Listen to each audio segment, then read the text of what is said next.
ఇలా అడుగుతున్నారు. నాకు ఈ మధ్యనే వైరల్ ఫీవర్ వచ్చి తగ్గింది, కానీ పొడి దగ్గు కంటిన్యూస్ గా వస్తూ ఉంది. ఎలాంటి ఫుడ్స్ తీసుకుంటే దీని నుంచి రిలీఫ్ గా ఉండొచ్చు తెలియజేయండి. హలో మురళి గారు, పొడి దగ్గు నుంచి రిలీఫ్ రావాలి అంటే హైడ్రేషన్ చక్కగా ఉండేలాగా చూసుకోవాలి. ఫ్రీక్వెంట్ గా ఫ్లూయిడ్స్ తీసుకుంటూ ఉండాలి. ఈ ఫ్లూయిడ్స్ లో కూడా షుగర్ కంటెంట్ లేనివి మాత్రమే తీసుకోండి.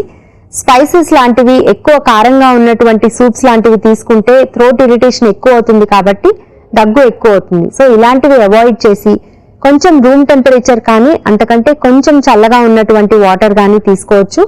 అండ్ నార్మల్ గా ఫ్రూట్ జ్యూసెస్ కూడా ఇంక్లూడ్ చేసుకోవచ్చు.